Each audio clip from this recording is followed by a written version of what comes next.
Okay, so sa lahat po na ating mga listeners, hello po sa inyo. This is your narrator, Pinkish Banana. July 15 po ngayon. At tulad ng ipinangako ko, magkakaroon po tayo ng pag-giveaway. So, today we're giving away t-shirts. Ito po, Pinkish Banana t-shirts. Yung sa harap nito, ito po makikita nyo. Sa likod nito, ganito po. Okay po. So, dalawa lang po ang kulay natin. Black and white. Okay, so pili po tayo dito sa ating mga contents. Ito po, meron na akong isang napili. Yung Ang Sepulturero. Published last July 13. So, 2 araw na po nakakalipas. I-post lang po natin dito. I-paste pala. Okay. Yung link. Kunin natin yung comments. So, we have 133 unique comments. Let's start. Umpisa na po natin to. Wag na natin patagalin pa. Ito po ang unang nanalo ng ating Pinkish Banana t-shirt. Ito po. Si Ma'am Eliza Salvador. Tama po ba? Elisa or Eliza? Ma'am, all you have to do is DM me sa Messenger, Prince Daniel Soriano po, para po sa mga detalye on how to claim your prize. Thank you po. Alam ko lagi po kayong nakikinig, nakasubaybay sa ating mga kwento. Yung mga nanalo po nakaraan, natanggap na po nila yung kanilang mga napanalunan. At kung meron pa pong hindi nakaka-claim, nasa LBC na po. Meron kasi nagpa door to door, merong sa for pick up lang. So, puntahan nyo na po doon po sa LBC Center na napag-usapan natin yung sinabi nyo sa akin kung saan kayo malapit. Pwede nyo na po pick upin doon. Once again, Ma'am Elisa or Eliza Salvador, congratulations po. Next, let's pick another winner. Ayan, namimili. Si Sir John Riniel Sakate.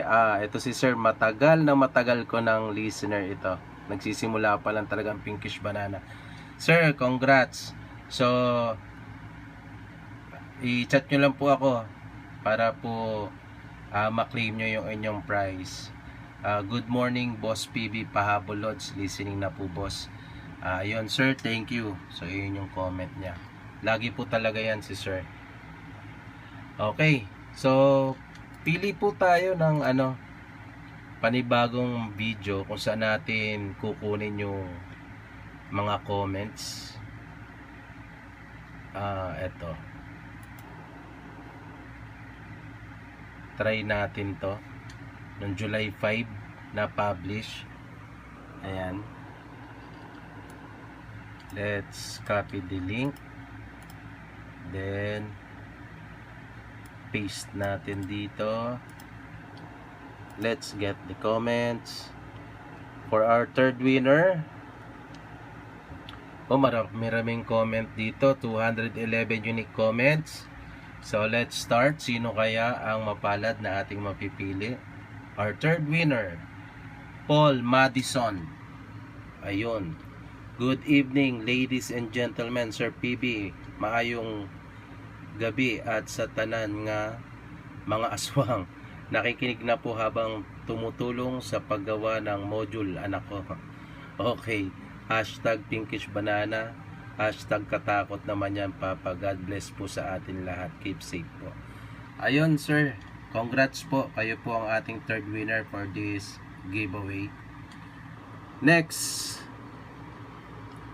Let's pick another winner. Ang apat na mananalo ng t-shirt, black or white, Maya Catelo. Comment niya, hearts. 3 heart, sabay lods. Ma'am, congrats.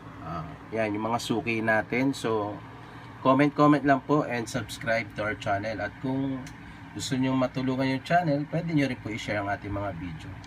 So, pang-5 po, dito na rin natin kunin.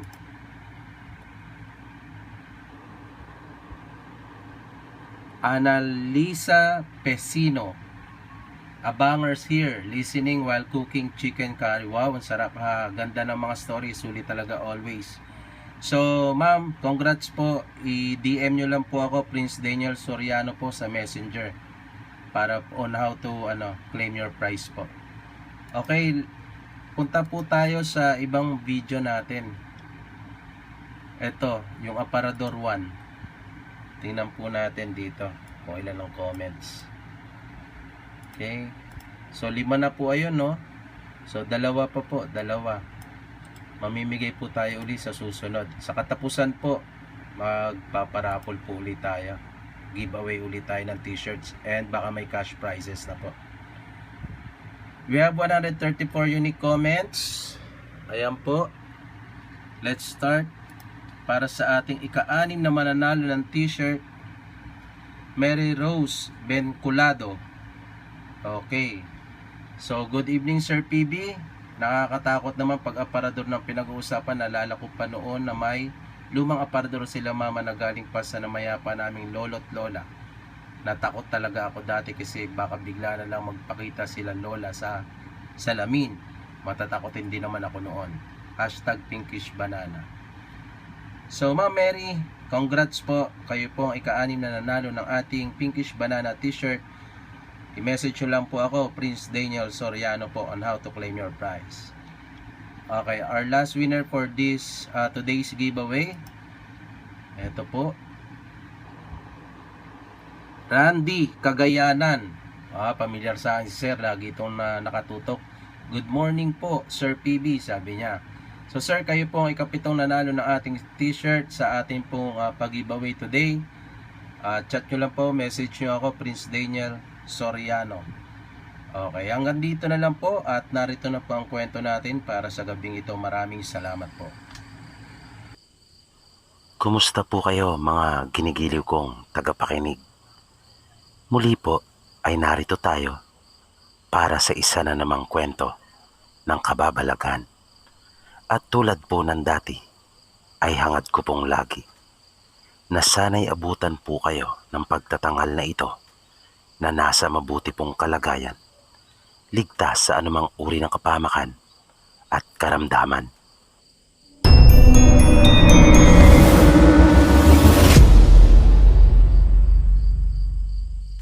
Magandang gabi sa iyo, Sir PB. Isa ako sa masugid mong tagapakinig mula pa noong 2019. Tawagin mo na lang ako sa pangalang Nick. Nais ko sanang ibahagi sa iyo yung kwentong nalalaman ko. Bali karanasan ito ng kapatid ng nanay ko na isang sundalo. Naikwento niya ito sa amin nang minsang magbakasyon siya sa bahay ng halos 1 linggo. Ayon sa pagsasalaysay sa amin ni Tito Andy, katatapos lang niya ng training nang madistino siya sa isang probinsya. Hindi ko na lamang po babanggitin yung mismong lugar. Bilang pagbibigay respeto na rin sa mga taong naninirahan doon. Dahil naniniwala naman akong hindi lahat ng nakatira doon ay mga aswang. Pero ang probinsyang binanggit niya ay sa parteng Visayas. Sabi ni Tito Andy, nagsagawa umano sila minsan ng pagpapatrolya doon sa lugar na nasasakupan ng kanilang kampo. Maaga pa sila umalis at malayo ang kanilang nilakad. Bulubundukin ang lugar at masukal ang kanilang mga dinaanan. Magtatanghali na nang marating nila ang isang pamayanan. May ilang mga kabayang naroon. Nagpahinga muna sila at nakipag-usap sa mga taong naandoon. Dahil sa naubos na ang baong tubig ni Tito Andy, kung kaya naisipan niyang manghingi. Pero pinigilan siya at sinuway ni Kevin. Bali ito yung kanyang kabady na siya ring una niyang nakilala nang dumating siya sa kanilang kampo. Sabi nito, hindi ligtas na manghingi ng maiinom o makakain sa labas ng kanilang kampo. Sinabi pa nito sa kanya na hatian na lamang niya si Tito Andy ng natitira niyang tubig. Dahil doon ay nagtaka siya sa mga sinabi ni Kevin. Hindi niya alam kung paniniwalaan ba niya ito. Palabiro kasi itong tao. Pero nung mga oras na iyon ay nakita naman niyang seryoso ito nang siya ay kausapin. Maya-maya, may nakita sila Tito Andy na isang dalaga. Maganda ito at talagang pansinin. Dahil na rin sa magandang hubog ng kanyang katawan. May kataasan din yung nasabing babae. Mahaba ang kanyang buhok na nakalugay. Mahinhin din itong kumilos at mukhang hindi rin palakibo. Abala silang pareho ng isa pang babae na sa palagay nila ay nanay nito. Napansin din ni Tito Andy na halos lahat ng kanyang mga kasama ay nakatingin doon sa babae. Naagaw talaga ang kanilang atensyon nung dalaga. Di nagtagal, narinig nilang nagbigay na ng utos yung leader ng kanilang pangkat. Kaya naganda na sila para umalis. Bago nila tuluyang nilisan yung lugar, ay minsan pang sinulyapan ni Tito Andy yung dalaga. At nagulat siya nang nakatingin din ito sa kanya.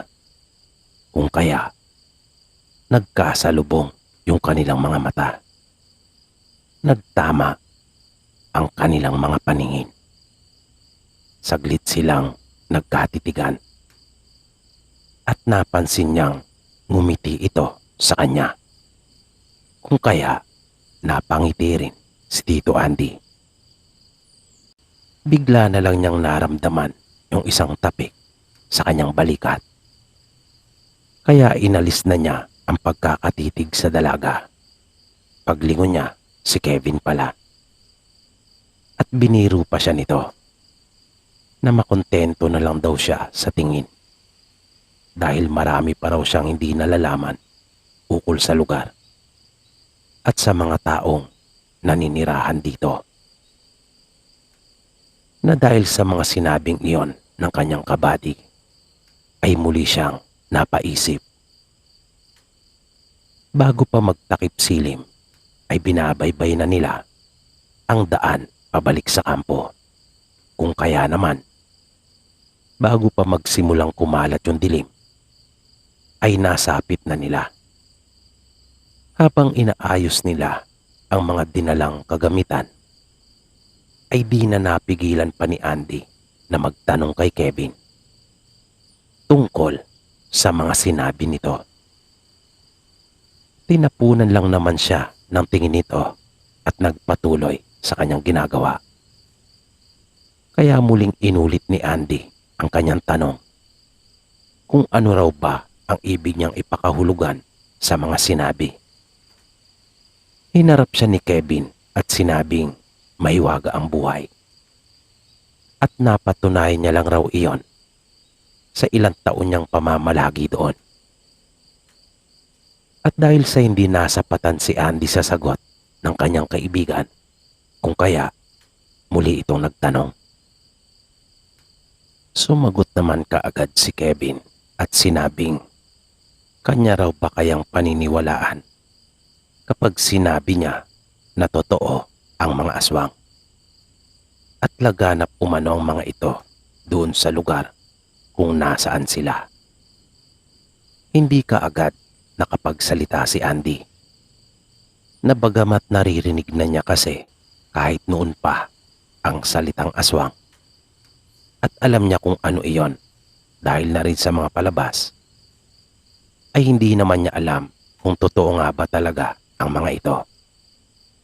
Kung kaya napaisip pa siya at hindi alam kung ano ang kanyang itutugon sa kaibigan. "Oh, di ka nakasagot. Di ka naniniwala, no?" Tanong sa kanya ng kaibigan. "Hindi naman sa ganon, pero hindi pa kasi ako nakaranas ng mga ganyang bagay." Maagap na tugon ni Andy. "Alam mo, ilang buwan pa lang ako rito nang utusan kami noon na pumunta sa isang baryo dahil may humingi ng tulong. Ang akala nga namin noon ay mga bandidong NPA yung kakarapin namin. Yun pala, humingi sila ng tulong dahil may namatay silang kanayon dahil sa pagsalakay ng aswang." Pagkukwento ni Andy. Sabi pa niya, kahit siya man noong una, ay hindi niya iyon pinaniniwalaan. Natatawa pa nga raw siya. Kahit pa nakita niya yung bangkay nung namatay na halos magkalasog-lasog. Ang paniniwala naman niya kasi noon, marahil ay may kaalitan yung namatay at matindi ang galit dito. Kung kaya, ganon ang sinapit. Na para kay Kevin, yun ay bunga ng walang habas na pananaga. Pero inamin din niyang nagkamali siya. Pagkat sa kanilang pagtatanong-tanong, ay mabait na tao talaga yung namatay at walang kaalitan. Pero hindi pa siya ganap na naniwala noon. Pagkat hindi naman niya tuwirang nakita yung sinasabing aswang.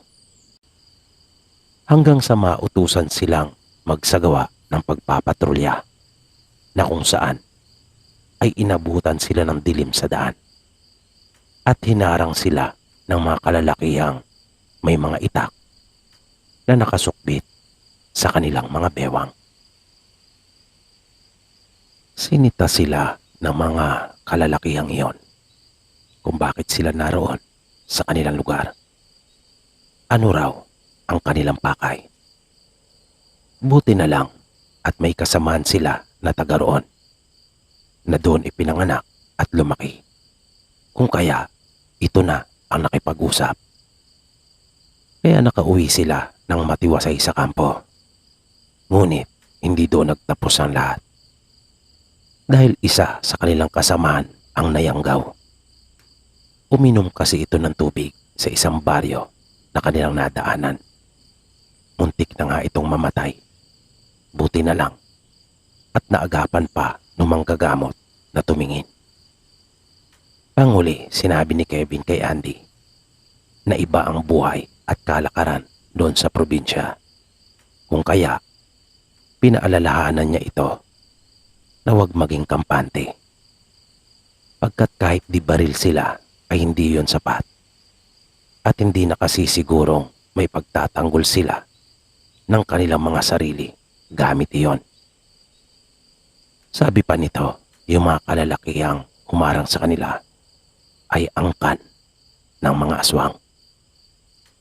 Nasa puntong iyon ay tila umalma na si Andy at sinabing mahal niya ang kanyang baril at mahal rin siya nito. Inaalagaan niya ito kung kaya tiwala siyang aalagaan din siya nito. Dahil sa mga sinabing yun ni Andy, kung kaya tanging pangungusap na lang na bahala ka kung yan ang paniniwala mo. Basta hindi ako nagkulang ng pagpapaalala sa iyo, ang nasabi ni Kevin. Nang natutulog na sila nung gabing iyon, ay biglang may naramdaman si Andy. Ayon sa kanya, bukod sa lamig na nanunuot sa kanyang kalamnan, ay parang mayroong bumulong sa kanyang tenga. Na naramdaman niya pa talaga ang init ng hininga noon. Kung kaya, napamulat siya at napatingin sa magkabila na kanyang ipinaling ang ulo sa kanyang kaliwa at kanan. Wala siyang nakita. Naisip niyang maupo pagkat may naramdaman talaga siya. Nang hindi siya makontento, ay nagpasya na siyang tumayo at nagulat siya nang makita ang isang dalagang nakatayo doon sa harapan ng bintana. Nanlaki ang mga mata ni Andy at naramdaman niyang biglang bumilis ang pagtibok ng kanyang puso. Halos mabingi siya sa lakas ng pagkalabog ng kanyang dibdib. Hindi dahil sa takot, kundi dahil sa kasabikan. Mabilis siyang lumapit sa may bintana kung saan naroon yung dalaga. Nagkatitigan sila. At biglang binawi ng babae yung kanyang tingin kay Andy na tila ba nahihiya ito at lumakad na palayo. Dahil doon ay binuksan ni Andy ang pinto at agad na sinundan yung babae. Ayaw niyang mawala ito sa kanyang paningin. Hindi niya kayang palampasin yung mga ganong pagkakataon. Nakita niya yung likuran ng babae na patuloy itong lumalakad na palayo. Kung kaya nagmadali si Andy upang masundan ito. Ngunit tuwing makakalapit na siya sa babae ng mga ilang dipa na lamang, ay nakapagtatakang makikita na naman niya ito na nasa malayo na at halos doble na ang kanilang distansya. At dito po, pansamantalang nagtatapos ang ating kwento. Muli, sana po ay inyong nagustuhan. At naway patuloy niyo pang subaybayan ang karugtong ng kwento po nating ito. Dito lamang sa Mga Totoong Kwento ng Kababalagan. Maraming salamat po at hanggang sa muli.